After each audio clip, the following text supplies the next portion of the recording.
No, so. Well, all right, there being a quorum present, I want to call this July 9th, 2024 meeting of the Bryant Parks and Recreation Committee to order. And the first thing on our agenda is the approval of minutes from the June 11th Parks Committee meeting. You have that in front of you. Are there any comments or questions about that? I'll make a motion to accept. Do you have a second? I second that motion. All in favor, say aye. Aye. Any opposed? The minutes stand as approved. We don't have any association or club reports tonight, so we'll move on to the director's report. And with that, I'll turn it over to Keith Collins. Great. So I'm going to do a little bit different tonight. You know that we have been each month going through, and I've had a different group, partnership association, or whether it be, you know, Ebony came in for our program. And that's something we're going to continue to do, and I have a monthly schedule and different, each month have a different person come and present. So for the month of July, I'm going to do a kind of a report of our department, our mid-year report, everything through January through June. July is Parks and Recreation Month, so it worked out kind of well for this to be a time for me to do that. And also, July's hard to get people here. I mean, I'm so glad that all of y'all made it tonight. You know, it is difficult just during this time, during the summer, to try to get someone in and do that. And so also this month, I'll be doing the director's report at City Council. And so it'll be somewhat similar to this, a lot of the same. And then I have a few other things that I'm going to present at City Council this month as well. So it gives me the opportunity to kind of do that. So Brendan, if you got it up there now ready, so we're good to go. I actually need to borrow the mouse from you because I'm afraid my clicker is what messed up our camera a while ago.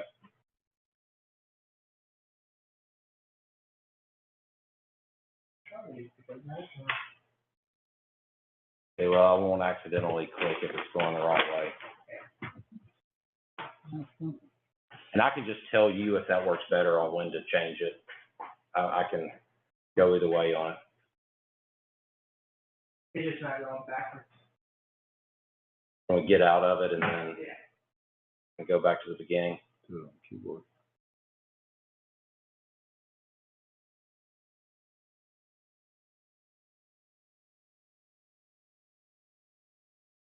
Okay, yeah, just don't click anything, and then I'll do it from there. Yeah. How do I get rid of this right here? So first thing on the capital report I'm going to talk about, you can't see it, I'm afraid to click it, but capital project. There we go, it went away. Okay. So capital projects that we've accomplished already this year. So the big one being the master plan, and then, you know, other maintenance projects, large maintenance projects that we've kind of identified in the master plan that, you know, that's our first priority, is taking care of what we have. So the master plan, we've talked about it a lot. It's an exciting time for our department. It was adopted in April by City Council, and it gives us a roadmap for where we're headed for the next 20 years. Process that took over 2 years. We had a steering committee that a lot of you were a part of to help us as we went through this process, along with other leaders in our community, and we had over 1,000 surveys that turned in where our community came out and spoke about what they want to see in our park system. And so McClellan Engineering did a phenomenal job of putting together that plan for us, and it's something that I'm very excited about moving forward to start to see us implement. Roof repair at the Bishop Aquatic Center. We are very fortunate to have a retractable roof. I know whenever I moved here, that was probably the first thing I saw whenever I took this job was, oh my gosh, that's like professional sports. We have a retractable roof. And so unfortunately, up until this year, it has not functioned properly since the year they built it. We started to see panels go out over time. And so this past winter, when air came down, we had a full repair and upgrade done. And so this year, this summer, we're able to open the roof up completely. And I can say one thing that we've talked about a lot is the heat in there and how hot it gets, and it still gets hot. I mean, it's Central Arkansas in the summer, but it has been way better whenever we can open that roof up and those doors the way that it was designed to do and get some airflow through there. And so we're still looking at Batson Engineering, who's doing a study right now on the aquatics facility and the ability to cool that. Air conditioning is not an option for that facility, but we are looking at other ways to get airflow. And so I hope that they will have a presentation for us in the next couple of months on what they've come up with to try to help us with more airflow in that as well. And one side note on that, that just how unique and cool that facility is with that open roof. So I'm from Tennessee. My family came in for the eclipse. They ended up getting a private day at the park because we didn't see the masses that we all prepared for. But so my family came in and they had not been here, and so but they came and just spent the entire park. And for the actual time of totality, those 2 minutes, they chose to do that in the pool. And so like my niece and nephew were in the water with their glasses on through the open roof at the eclipse. And so I was very proud of that because I think I gave them an experience that's a unique experience. Not a lot of people got to look through a retractable roof in a swimming pool and watch a total eclipse. So they really loved that. And so I was happy that we were able to do that. The backstop netting at the A complex, that's the complex up closest to the road. When the park was built, it's my understanding that those 3 fields were reinforced netting, and then they ran out of money, and the rest of the park was done with a cheaper netting. The rest of the fields we replaced in 2017, but at that time, the A complex was still in good shape.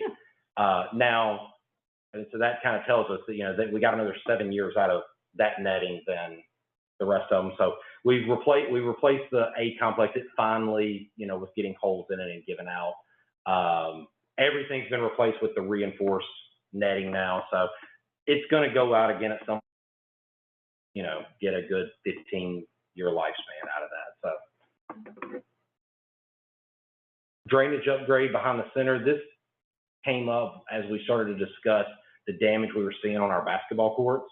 Ted and our engineering department, really did a lot of investigating on this and felt like that all the water that we were holding right there behind the center, that ground was just staying so saturated that the moisture underneath was, eventually getting through, and all that moisture underneath our basketball courts was eventually getting to that. So their recommendation was, instead of continuing to throw money at fixing the courts, obviously we have to fix them whenever they get that bad and they're unplayable, but we need to start to look at the source of the problem. So we went back. As you can see, those downspouts used to just pour out right there behind the building. We've now got those going into French drains that are, so as they go out to the back parking lot and then into that creek. So basically we're not dumping the water at the back of the building anymore. We're directing all that to the creek, and we're actually even getting grass growing back there now, whereas that used to stay, it usually was June or July before the swamp finally dried up behind the building there. And so now it really is better. And knock on wood, we have not seen any issues with the court. So hopefully that comes out to be the root. We've solved that. So on that key, I can't tell, but how many areas did that? It was 6.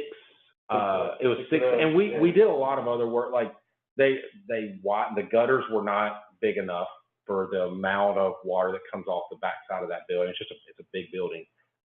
So they widened everything. There was a lot of upgrades done on that, but the goal was to capture the water and get it away from the building before just letting it go. So, and then the French drains, actually, our maintenance crews just added in a few spots to help get more of that water out as well. So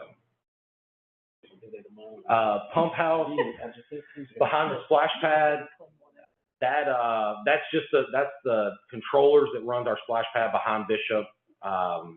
It originally had a building that I'm not really sure if the Parks Department at the time built it or whatever, but it's just kind of a wooden structure there. The roof was falling in. So we went back with a metal structure, and then the right side of it there, you see that kind of wall that they put. In the afternoons, the sun was coming through there and really fading all of our controls, and so it was becoming difficult for us to see a lot. They put kind of a little wall there as well, and that's just there to protect our controls for our splash pad from the elements. And then the resurfacing of Mills Pool, the replastering of it, it had, over time, the 10 years since it had been done last time, it was breaking down. We had areas where the plaster was failing, and then other areas where it was just the dimples there that was allowing for some mold or things like that to grow that they were fighting. So they went in and did that back before we opened Mills Pool this summer, and then I'll talk a little bit more about that later on in our agenda tonight about in order, some things to protect our investment there with that resurfacing. Some performance measures, these are in the budget book every year that council approves. These are just some things that since I've been here that we kind of keep up with each year to see how are we doing year over year as far as providing services to our community. And the three things that we look at are participants in youth sports programming, whether that be internal or the external partnerships that we, work with and provide swim lessons and aquatics training. Aquatics is a very big part of what we do here in our department. And then events that we host here at Bishop Park. And so that's something that, I think that when this park was built, part of that was built on economic impact and sports tourism and this being a destination. And so I know whenever I started 8 years ago, that was something that was communicated to me very quickly was that's a priority here. And so, so that's something we keep up with as well. But youth programming participants. So currently we offer programs internally that's, within our department in the following sports: basketball, swimming, volleyball, and tennis. We're currently looking at trying to start a little bit of pickleball programming as well. I hope I have something for you next month on that being up and going. But you can see, am I able to move? Oh yeah, look, I can drag that. You can kind of see each year the number of participants dating back to 2019. This is just in our internal programming. Obviously, our COVID dip was actually more in 21, but a lot of that was because our biggest program is basketball, which actually had finished up the week before COVID happened in 2020. Yeah. So we were limited in 2021 with our basketball league. And so you actually saw a bigger dip in 21 because of the impact it had on our basketball league that year. But big picture, you can see that post-COVID, the numbers have exploded. Right. And this is actually just 6 months of 2024. So although that's lower, we're only halfway through the year. So we're excited to see that continue to grow. I told the subcommittee last week that we have hired a programmer, and we expect him to be starting in a couple of weeks. And so for the first time in 4 years, we actually have a designated programmer on staff to be looking for opportunities to not just sustain what we have, but grow our programming as well. So we're very excited about that and what we're doing with our internal programs. Oh no. I clicked twice, Brendan. Yeah. Can you hit it? I would just Move it on the keyboard. Oh yeah, no, hey, I'm good. I figured it out. Yeah, we're good. External programming. So these are the groups that we partner with. Obviously in Bryant, a lot of what we do, Bryant is a very passionate community, very passionate when it comes to their sports as well. And so we have a lot of great partners that allow us to offer a lot of services to the youth of our community that we offer support for. So you see, you have soccer club, the Central Arkansas Soccer Club that was here last month, Bryant Softball Association, baseball and tackle football from the BAA, the Bryant Youth Association does the flag football, Salt County Lacrosse that's here with us tonight, and then Barracuda's swimming program. And to the right side, you can see same thing, number of participants each year. Their spring and summer and fall programs, obviously COVID affected drastically in 2020, but same thing you can see coming out of that, the numbers have exploded as well. And in 2024, you know, that's still just half the year. So right there on pace in 2024 as well. What year did y'all start lacrosse? 23. 23. Yeah, we only had a girls program in. I actually thought you started before that even. Okay, Yeah. it was then. Gotcha. So Keith, So y'all really, well, I mean, it's been, yeah, it's been good. let me ask a question about the previous slide too. I'm sure you got the data within each of those sports. Do we track the growth in each of those? yeah, I have all of that. And so, and obviously we've talked a lot recently about basketball and how basketball has grown. Volleyball, we saw an initial, honestly, the first year after COVID, we more than doubled our volleyball numbers. Last year, we did see that come back down some. It's still above where we were previously, but some of that, I think we're seeing a lot of private volleyball kind of developing in the community as well. So tennis, we just brought that back last year. And so, and then swimming is our bass swimming team that we run. And so we're seeing, we've had a little bit of growth there. One thing that I've seen from our bass swimming, and I'm going to have them here probably next month to do a presentation on their program, but not just the numbers in the program, but how involved they are. So like how many of them are competing and going to swim meets, and how competitive are we at those meets? And so, but yes, we do have those. Do we establish at the beginning of each year a goal for how much growth we want, or what our capacity is, and those kind of things? Yes, the only one we're seeing the capacity issues are basketball. Everything else is we're open to trying to how can we continue to grow that, and not to give but I'm going to talk a little bit about that at the end of it too, as far as going forward as well, what we'd like to do. Right. So, swim lessons and training provided. So we currently provide the following swim lesson and training programs. American Red Cross Learn to Swim, levels 1 through 5, which is really the bulk of what we do with our swim lessons. We also have a Swim Babies program. We provide free summer swim lessons for the Bryant Youth Association. We do lifeguard review courses, water safety instructor courses, basic water rescue and CPR AED courses. And then the last one, the aquatics facility operator, that is through the National Recreation and Parks Association.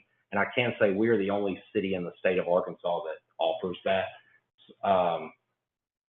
certification. Oh, yeah. That is Kristen. I mean, Kristen teaches all of these, or her staff teaches all of these. So we provide all this instruction internally.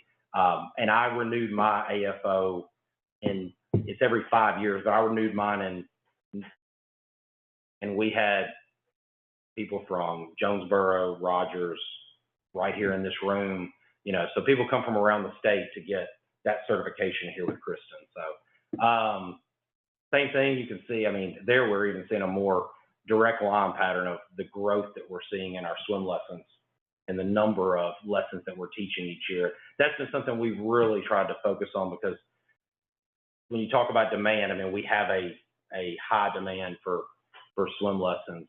We'll spend the entire summer on a waiting list for private lessons, to the point that we have to encourage a lot of them. I know you want private lessons, but like, we're not going to get you in a private lesson this time. Like, you're going to have to go into a group and take some group lessons. So, and then obviously the lessons that we're providing with the Bryant Youth Association is added to those numbers as well. So, but then you see 2024, I mean, we're still right there on pace to see that number go up again. Youth sports events each year. I can say we talked about this some last month as far as our fields and where we are and what we're accomplishing, but I do feel like we are a premier destination in the area for sports tourism, and we actually offer events here at Bishop Park in the following. We all talk about, we know basketball, baseball, softball, and swim meets, but we have fishing derbies here, we have disc golf tournaments here, and Bryant High School does their cross-country meet every year here at Bishop Park. So there's a lot going on here inside the park. And then number of events each year. This doesn't really have you're not really seeing it climb or anything. I mean, and to be honest, this is by design. You know, in 2019, I probably didn't know what I was doing enough yet, and I overbooked the park. But since then, we've learned that you really can't do a basketball tournament and a baseball tournament at the same time.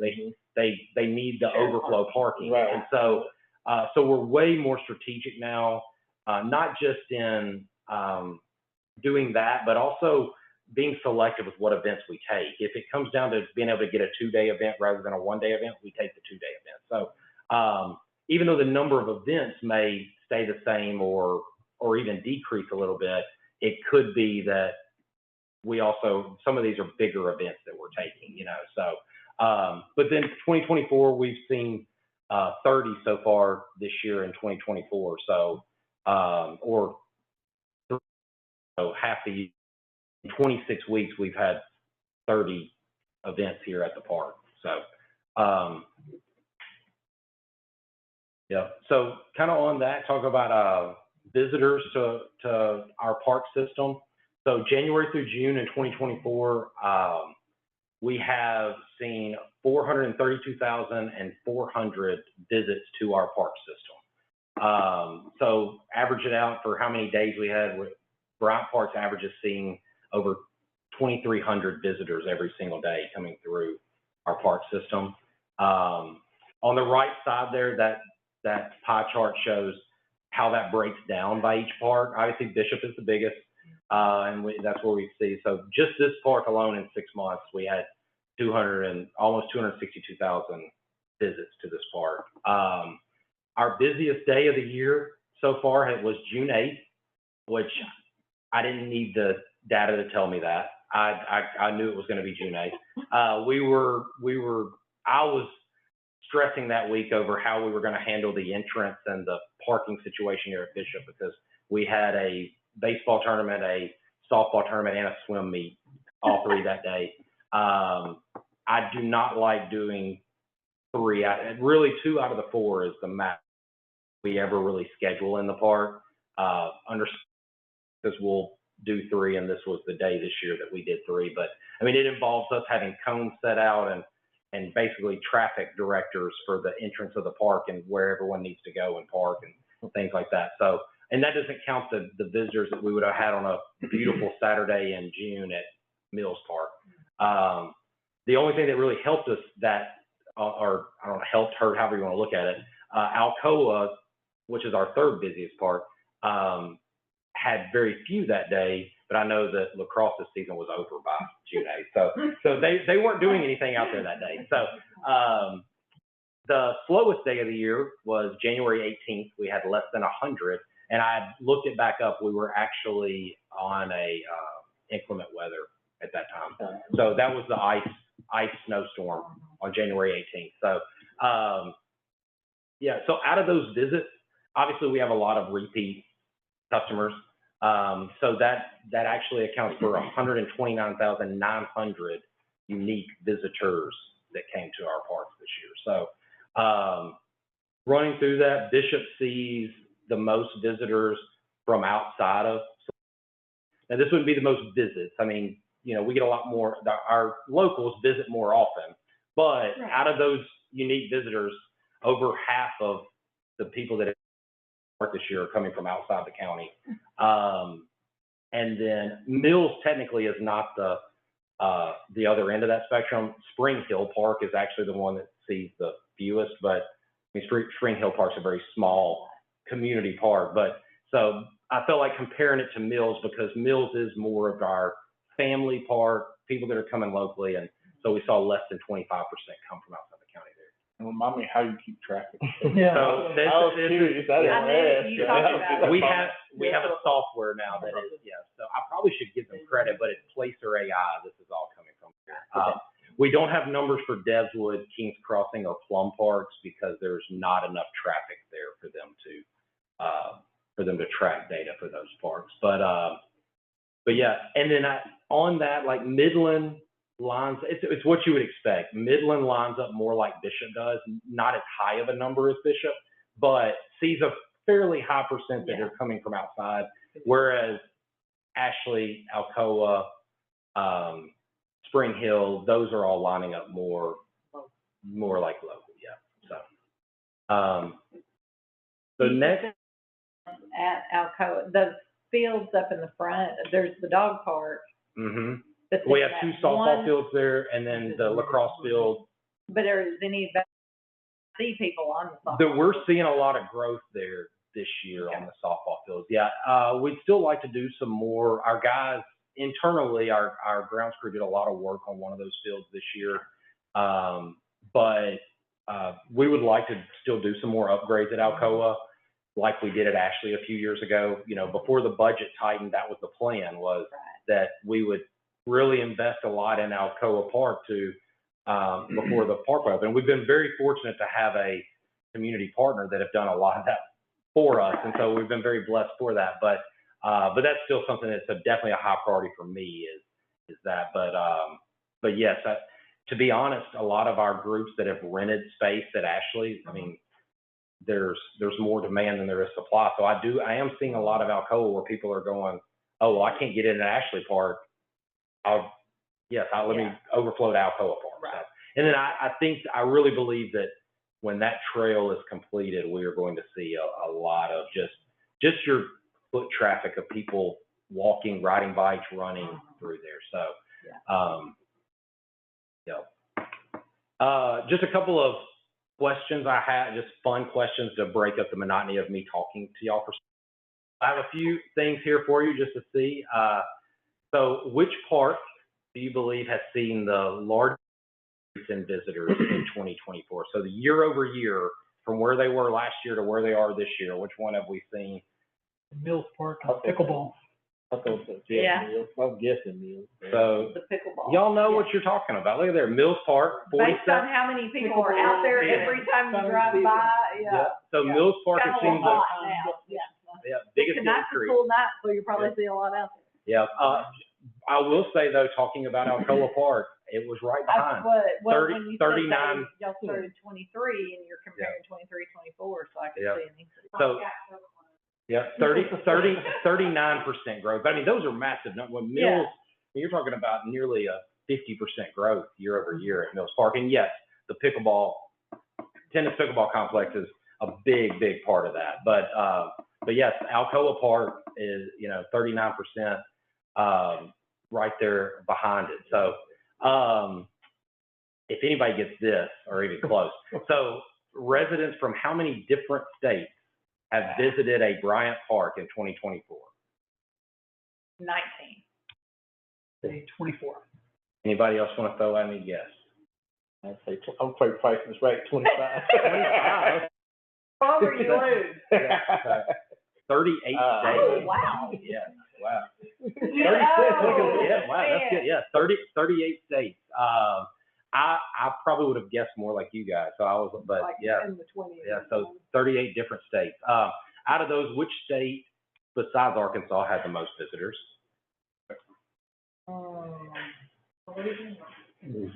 Louisiana. I got a Texas, I got a Missouri. Louisiana. I'm gonna say Florida. That's not. There's an outlier. It is Texas. Yes. Interesting. And it's pretty significantly Texas. I would say behind that, this one was a little bit harder for me to find. So I would say behind that, I would think Louisiana's probably second. Why Texas? Are they playing for A lot of, also Texarkana gets a lot of visitors. Oh, okay. So Texarkana gets a lot of visitors, but we do see a lot of games coming here, and Texas is just so big. Okay. Yeah, but so and then y'all are gonna think I made this up, but where did our furthest visitors come from? It's gonna be on the other side of the earth. Canada. By the way, I don't have anything, it's gotta be a state, yeah, it's gotta be.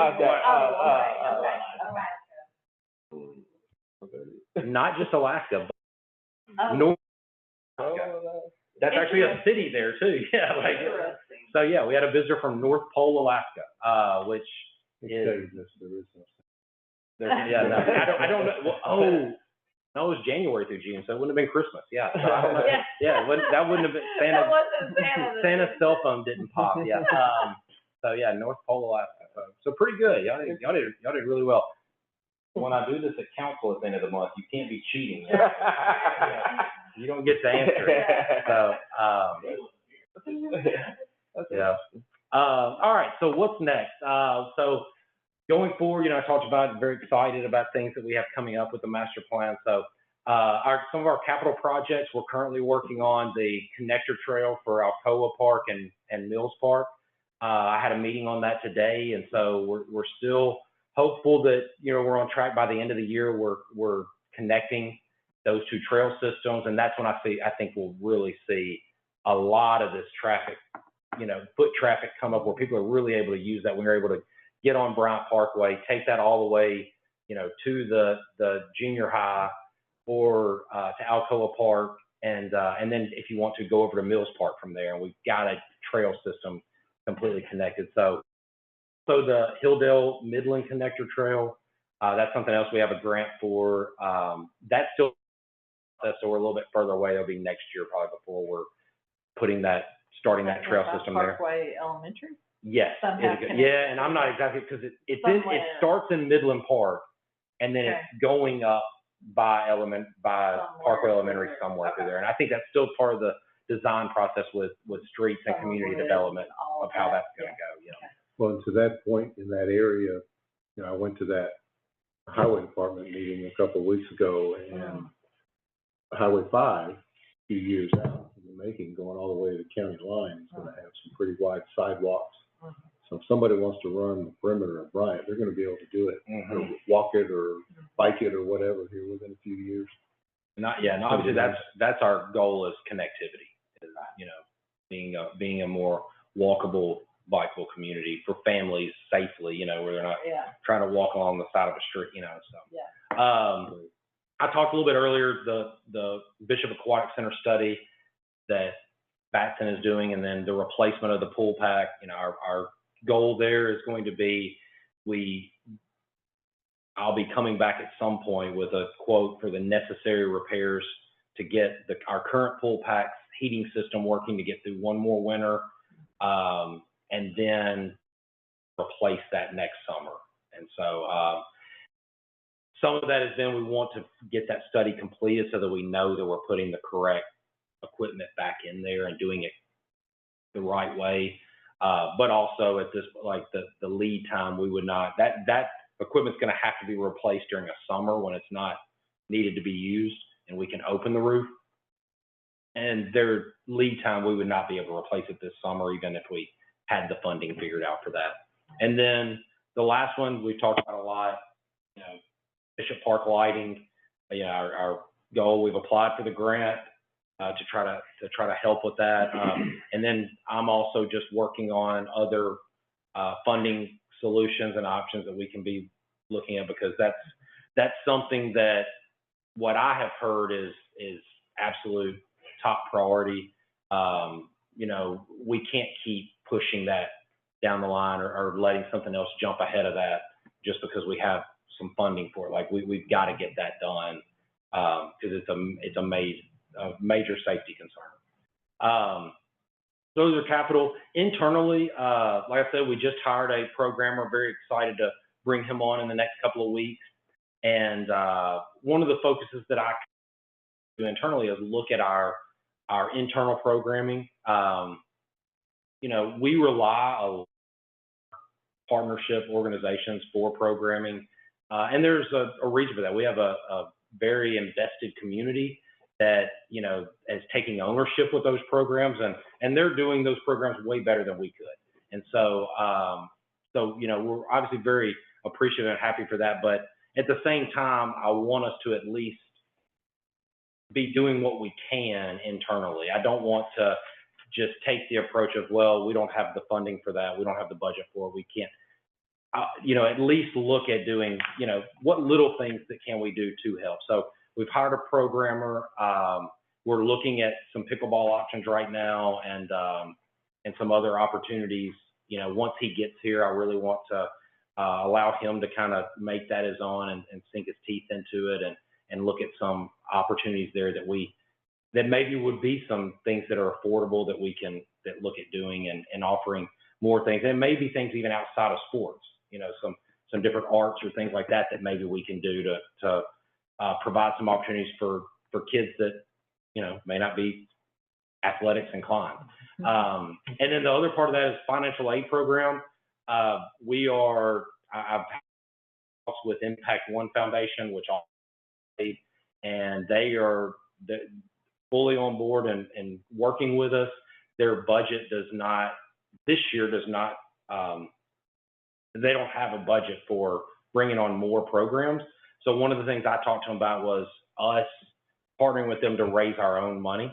And so a couple of the things that we're looking at doing is when you register for any of our programs, there being an option for you to make a donation when you register. So you register your kid for volleyball and it's $45, you know, you can donate $5 to the Impact One Foundation for financial aid opportunities. So, or just we'll have it set up as a way on our website where we can just receive donations there for the Impact One Foundation. So they will be keeping that stuff separate. So like they've agreed to completely open their books up and say, listen, you're going to see exactly where that money's going, and that money's going back to kids, you know, in the program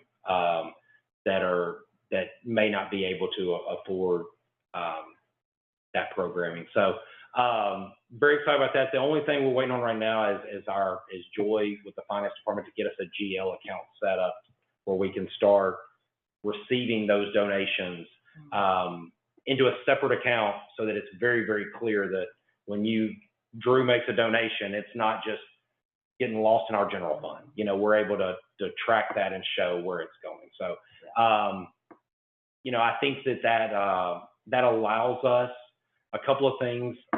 One, as we have the basketball subcommittee that's meeting right now, we're able to look at programs and assess what the cost is of those programs. Like we haven't raised our fees in years, and so is it a situation where we may need to raise some fees? But if someone, you know, cannot afford it, we're offering another option there. We're not pushing people away because we've priced people out of our programs.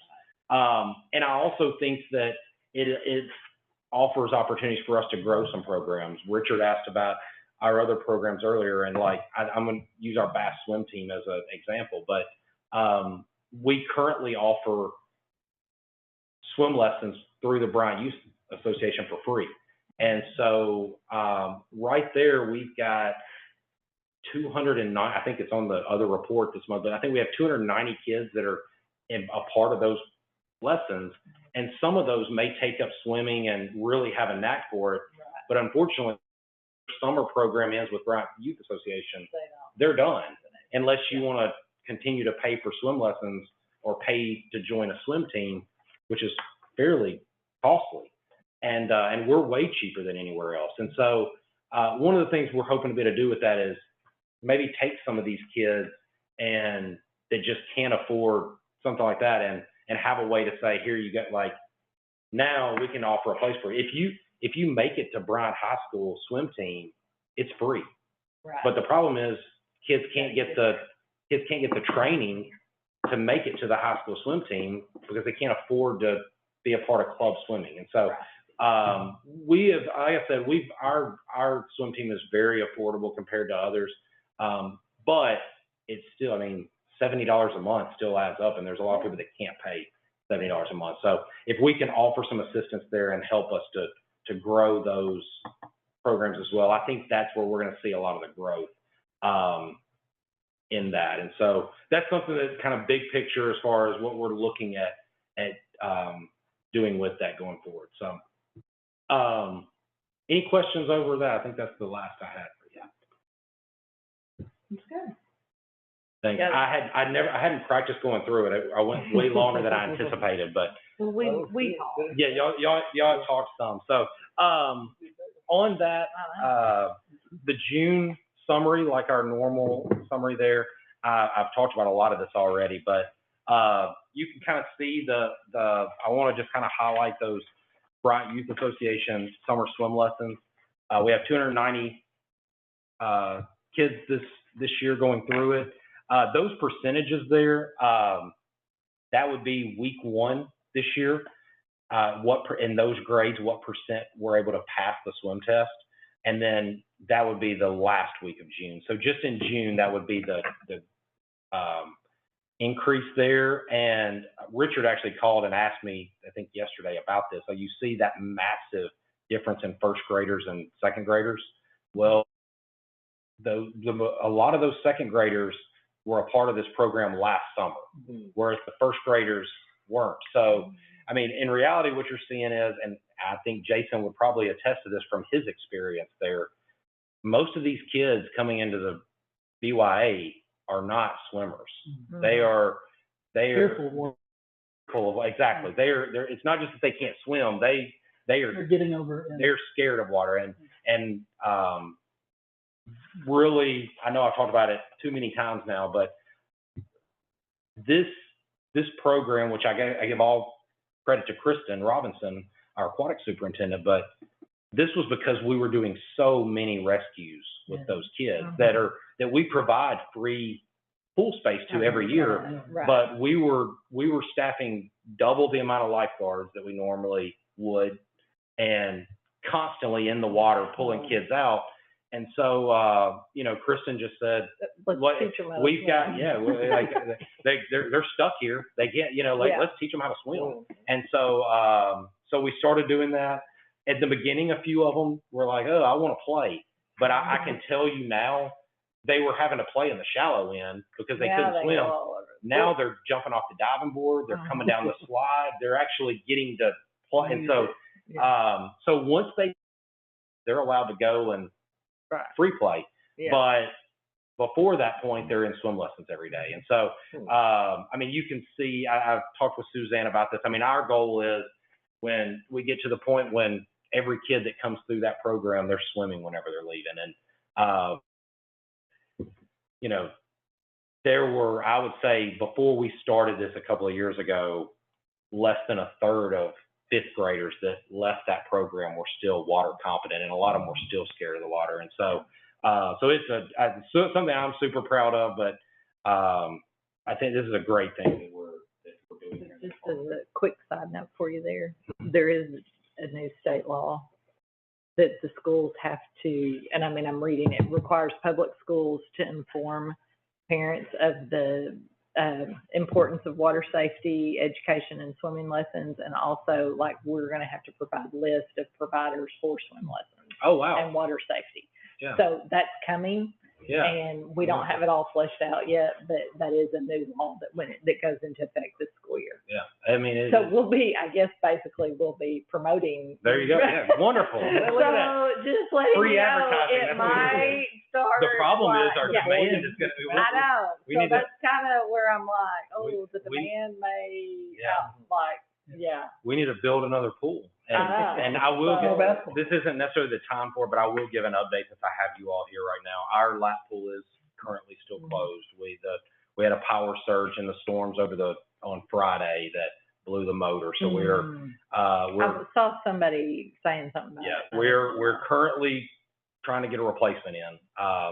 And so I don't know the cost of that yet. I mean, it may be something that we have to go back and ask for a budget of, but the pool's down. So I mean, we have to reopen the pool. So my expectation is, I don't want y'all to hold me accountable, but my expectation is it's going to be somewhere around $4,000 or $5,000 probably to do that. But at this time, we're held up by being able to find a motor to go there. So How long has it been?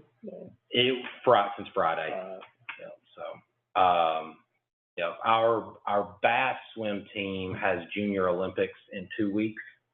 So this is obviously not a very ideal time for them to lose their lap pool, but, the Y in Hot Springs has offered us a couple of lanes there for those that are willing to make the drive there to go and practice. So.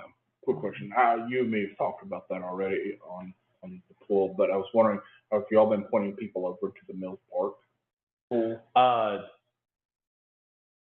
can't say that we have been doing that. I will say that Mills Park stays on a wait most.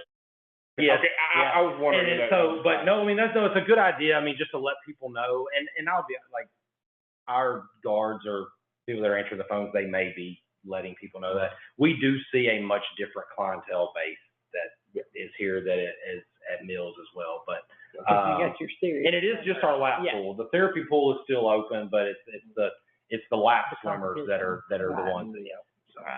But no, I will definitely keep that in mind too, to let them know that if they do see any families that are coming in with kids, like to send them that direction. Thanks.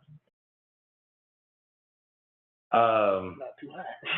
Yeah, I mean, I'm not gonna read all these things, and y'all are probably tired of hearing me talk tonight, but, any other questions over any of the other items there? Sure. Go ahead, Gina. I'm sorry. No, it's fine. No, I'm just saying, looks like the calendar is filled out pretty good. June was very Yeah. busy, yes. The event calendar was very busy. I do have one more thing. I had it in my notes on the back side here that, so I did a kind of a rough estimate based on some calculations that we've done in the past on what this accounts to as far as an economic impact. Mm-hmm. And, for just these events in June, I totaled that up to be, $727,000 of economic impact. Say that again. $727,000. Wow. Now, and I feel like that's probably a conservative number. I mean, even based on these, that's $38 a person average spending. And if you stay in a hotel, you're going way over that. Now, a lot of our visitors are daily driving in, but that's with me counting that only as a 35% capture rate. So, basically what I'm saying is, only one out of 3 visitors to our park actually spends their money in Bryant, which I think is probably conservative as well. I mean, the way we're built, we're going to have a lower capture rate than other places are. And where we're located, I'll be honest, there's most places that you're going to eat at, you're going to go into It's Benton that City. whole turn right. We need that sign out there that says turn right. Yeah. So, that is me. Yeah. And so that's me running those calculations and deciding to have a very conservative capture rate with that. But that's using some other studies from people much smarter than me that have done in the past, and I've converted those over to apply it kind of to our community. Just one question about that motor. You're saying the cost of that is somewhere in the range of $5,000 potentially. We had to forego a swim meet Saturday. Mm-hmm. What was the projected revenue for that? The revenue for us or the economic impact? For us. For us, it was a Barracuda swim meet, so it's that they pay a one-time fee at the beginning of the year. So, so there was actually not a revenue loss for the department because it was Barracudas who are one of our partners. But the economic impact for a meet like that, I'd say is probably $7,000 or $8,000 that would have money that would have come into Bryant that was lost. Which certainly mitigates the. Yes, absolutely. And our ultimate goal there would be, if it's feasible, is because it's quicker to replace it. If we can, when we can find one, replace it, and then have the one we have currently sent off to be repaired, so that we have a backup on hand. Because this is the second time since I've been here we've had to replace this motor. And so, hopefully next time we wouldn't lose a week whenever that happens.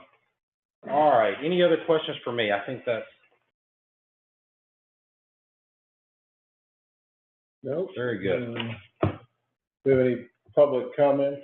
I don't think so, so, I'm gonna ask Lynn to give the, basketball subcommittee update. I know you've had a meeting or two. Okay, yes, we did. We met, I appreciate Keith, he helped me out a little bit. But we did, meet on July 2nd, and I just highlighted about 3 or 4 things maybe. The first thing that was what Keith had already touched on, and I'm just gonna bring out a couple things that I think we mentioned that he may have not necessarily mentioned. That's on the, partnership with, Impact One. One thing that I think we were talking about on the scholarships, I'm looking at maybe covering up to about 75% of the registration fee for youth basketball. We're only speaking of basketball, and I thought that was really good. And the other thing that was mentioned is that as a committee, we will be looking at assisting with some of the fundraisers that the Impact One. That's one of the ways they're going to be generating funds is to do fundraisers, and we will be kind of charged with assisting fundraisers as that comes up. I guess Keith would be aware of that and then kind of inform us of that. That would be our role, kind of play as we partner with them. And the other thing was that we were looking at developing a code of conduct. I think Richard had kind of touched on that at a different meeting, another meeting.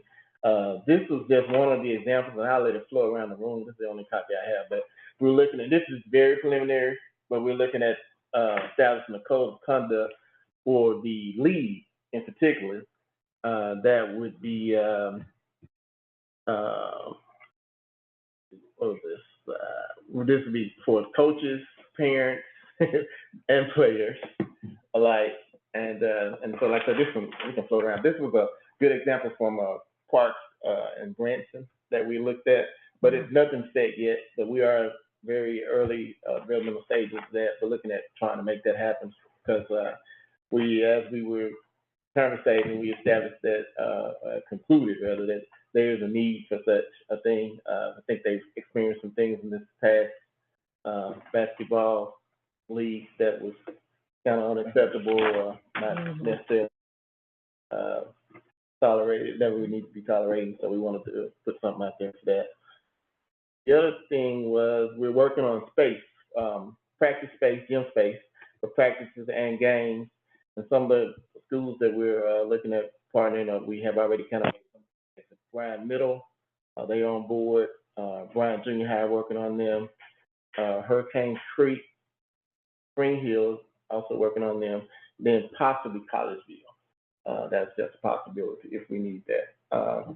As was mentioned, gym space was because of the numbers. That was a battle per se for last basketball league. So we want to be sure we kind of get on top of that, whereas we'll have enough space for practices as well as games. One idea that also came up with and I didn't write it down, but I remember Cody bringing it up, with some of the younger kids, because most of the games are on Saturdays. And one thing that kind of poses a hardship on the staff, because they're having to be here long hours, and particularly I think Ebony and a couple of the others were here. But it was an idea that we might be able to run some, if we get gym space, maybe to run some of the younger kids on Fridays, the little bitty kids. That way we'll reduce the amount of time that's going to be needed for a Saturday. That's our idea. And the last thing we talked about was doing, well, that wasn't the last thing, was it? One other thing that I don't know if I wrote it down, and I think Keith was gone at this time. Not only did we think about doing the code of conduct for the league, we thought about that it might be a good idea, or maybe something we maybe need to at least consider, is doing park rules, posting up park rules amongst all of our parks. So that was kind of a fact, because that didn't necessarily have to do with basketball. That was something that did come up in this conversation. And then the last thing was exploring the idea of actually increasing registration fee for the league, because as we had talked about it, it hadn't been increased in forever, never, or Right, at least for a long period of time. And we just, mentioned that there are other areas that, where increases are having to take place, such as referees and some other things. So we think that, we're thinking that that's gonna probably be, we'll see, particularly if we get the partnership with, Impact One, that would allow for us to be able to, increase those fees. That was the last thing we really talked about. Yeah, I just want to clarify, we did raise the registration, post-COVID, but that was at the same time that we stopped.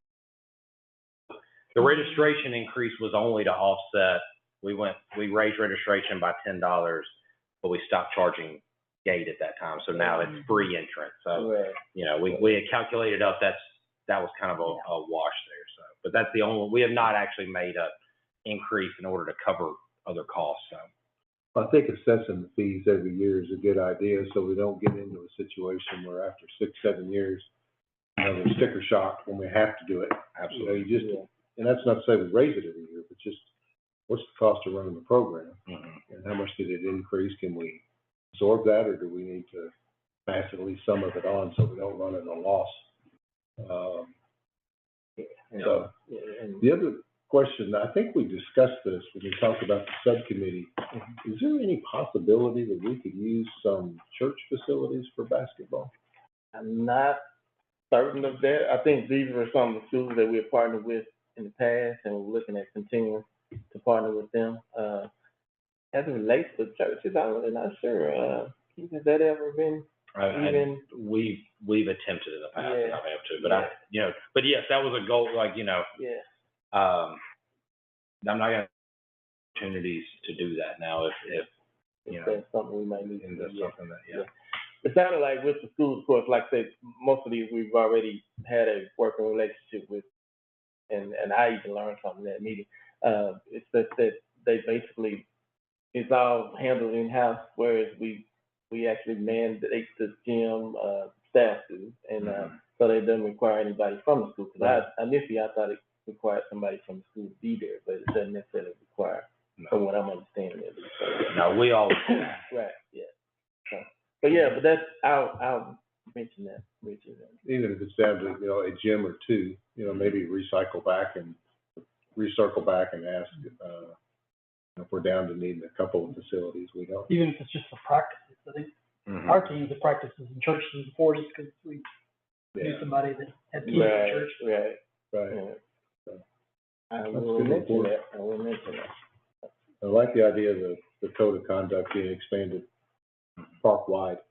Yeah, we didn't want to call it a code of conduct, but we're just saying regulations of park rules. Expectations for behavior and just, and couched in a positive way. Right. You know, this is just, expectations are, and this is the way we do things in Bryant, so that people feel, you know, safe.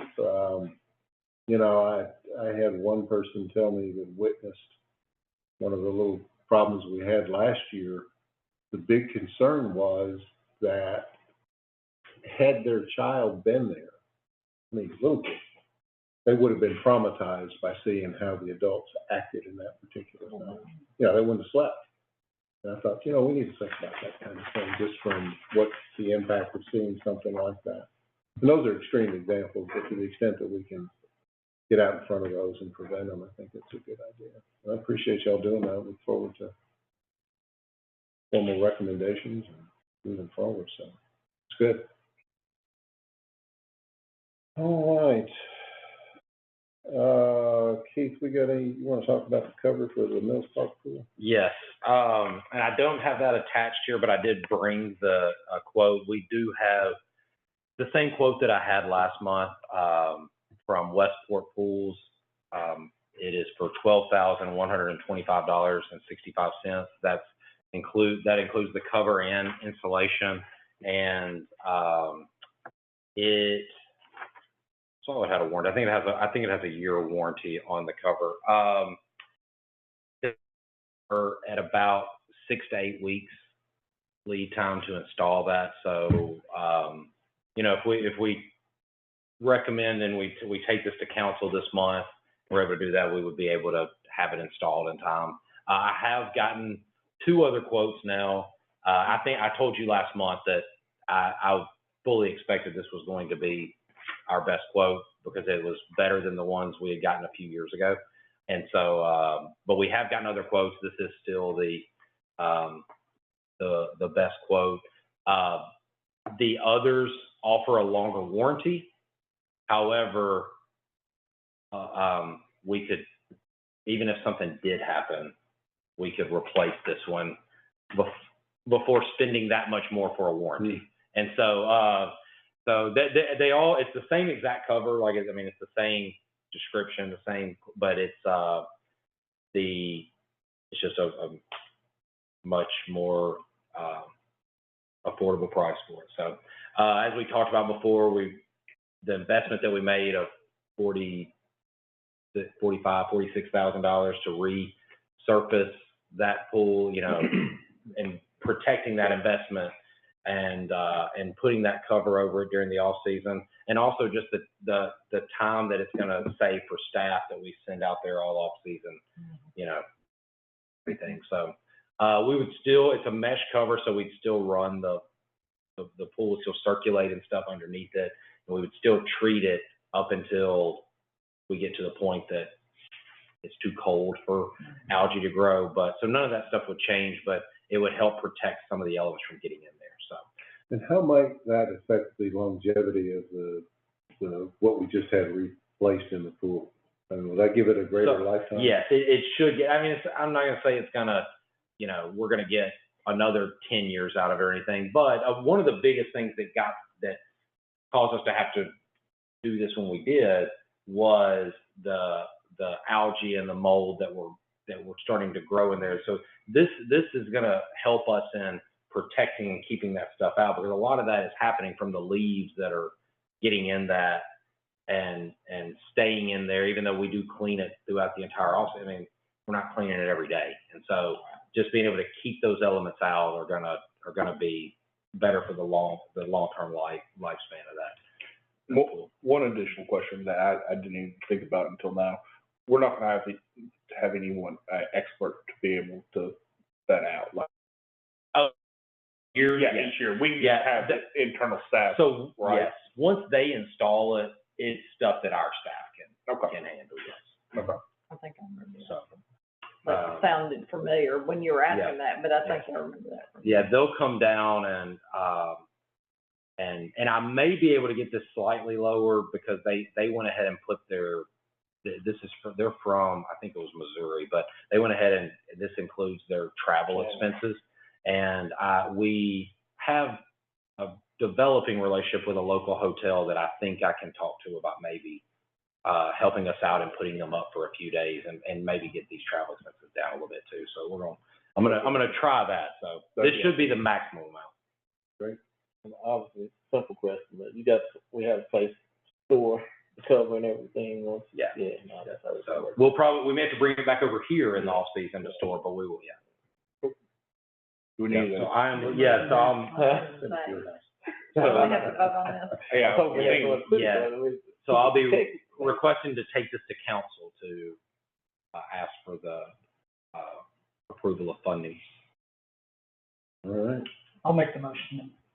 Make the call for the council. Second. Renee, second. Renee, Okay. second. Yeah. All in Okay. favor, say aye. Aye. Any opposed? Motion passes. Point of information, do we need to also accept the subcommittee report? I didn't think, I wasn't We sure. haven't, yeah, I think I've just had it in old business just as a report. Okay, Yeah. cool. Okay, I didn't know if we needed to formally accept that. I think once any formal recommendations that they make, we'll Okay. accept those. Status report. and- Cool. Good question. But yeah, it is in business, which is a little bit different, yeah. All right, want to move on to the new business? Yep, so the concessions container for Salt County Lacrosse, I've got it in the agenda there. I've got the site plan for where that would go. That is where the old concession stand and bathrooms were that we demoed a couple of years ago because that building was in disrepair. Got a really nice slab there this past year. think they kind of just had tents set up and some coolers and things like that. So we're looking for something a little bit more permanent there.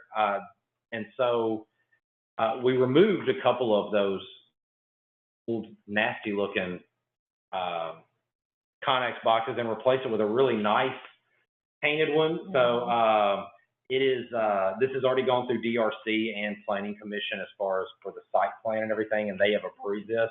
But I wanted to bring it to you guys and have your blessing as well on it. We will not be putting Anheuser-Busch on it. That was gonna be my first question. Yeah, no, it won't be.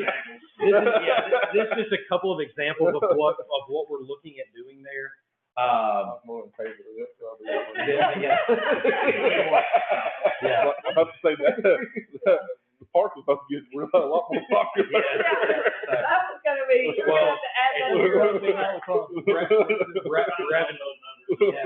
revenue generating, man. But no, so it is gray, and then I think we're looking at the Salt County lacrosse and put decals on, have sponsor and the park stuff on, actually stick it to it's a brand new container, so it's not an old beat up one. Yeah. So, but yeah, I just wanted to, like I said, we've gone through all of the processes with DRC and with the Planning Commission, and everyone's on board with the site and it being up to code and everything. And so, but I wanted to have your guys support as well on that. So How about on the cost? Would that be a cost? How does that work? Salt, they handled all of it. Y'all handling that? Okay, cool. Yeah. Full blessing. No cost to us. They have taken care of all of it. Hopefully make you happy. Yeah. It will happen. Yeah. So you're requesting approval from us that require a motion? Yes. All right, yeah, I have a motion that we approve the installation of the storage container. I'll make a motion to approve the installation of the storage container for Salt County, Alcoa. All right, and, I'll second. second. Thank you. All in favor, say aye. Aye. Any opposed? No. There is none opposed, so we're good, and thank you all very much. Thank you. Thank y'all. They got one more thing? Yes, so now. Okay, I was Yeah. like, Can I hey, just I'm add finished with just one, I mean, I'm totally on board, but even the little seating and all that, y'all gonna, So there are picnic tables that are there right now, the green ones, and so we pushed the containers at the very back of that, what was the original pad, so that those picnic tables that have been there all season can remain there.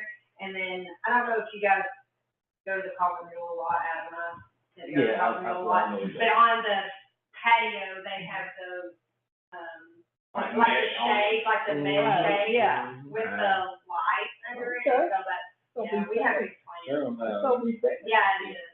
You're gonna be serving me. We provided the picnic tables. Yeah. Okay. We commandeered them, we tracked them down.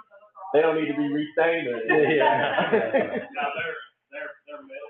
Oh, metal, okay. Will there be any, what's the security? There'll be any, I figure it'll be locked up. Oh, yeah, it'll be locked. There'll be a lock in there. Yeah, Okay. there's a metal bar that's actually over the concession window that's locked, you can't get in, it's got an actual lock to it. Okay, yeah. Yeah, and Hug and Haul provided those, so they're like meant for containers, so you can't even pick them, because they lay flush with the container. Oh, that's good. Yeah, That's pretty good good. stuff. And there's the only thing in it's gonna be electricity, water, sewage, and all Yeah. that. Good. I don't like a plan. We'll move on to the, Yeah, so on that same note, I have brought forth a proposed agreement, program agreement for joint use with Salt County Lacrosse.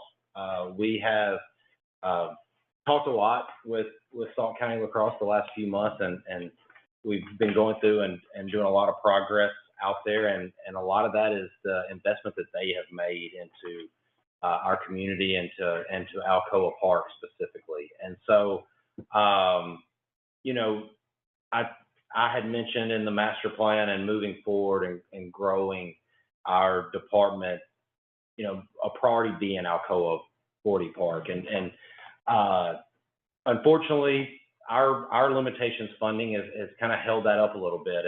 And we've been very blessed to have the Bakers and the entire Salt County lacrosse, their coaches, their volunteers, community that have invested in that park. And I think that,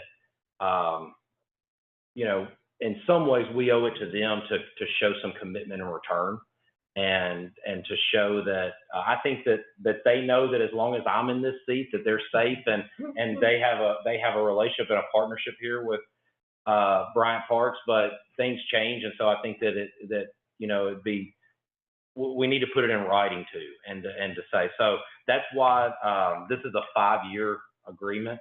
This is the same that we do with, the BAA, the SA, Central Arkansas Soccer. We operate under 5-year agreements with all of those. That was a change that we made a few years ago.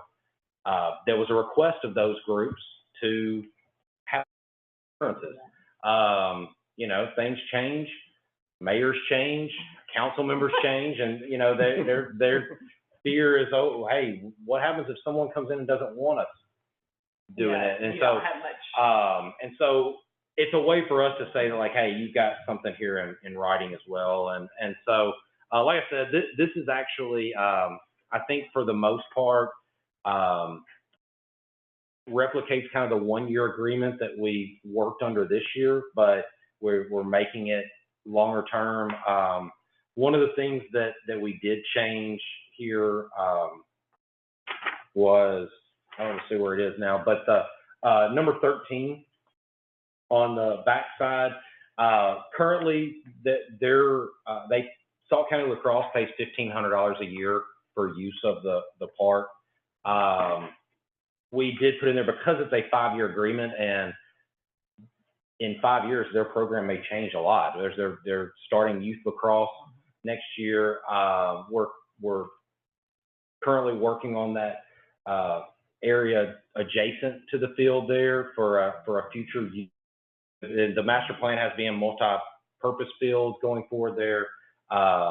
You know, they've already made the investment to do some dozer work there to try to level that ground some. We're going to continue to work on that.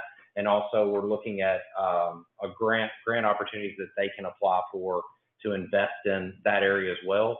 So with the passion and the aggressiveness, I'll say, that they're showing on this, which we're very thankful for. You know, we could see that in 3 years, we may look up and go, wow, okay, hold on there.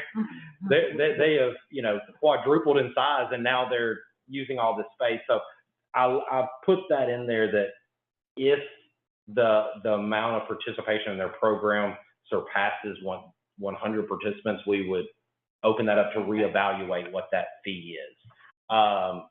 So, you know, it allows us to, since that's a hard number, whereas the other programs are all based on their participation numbers.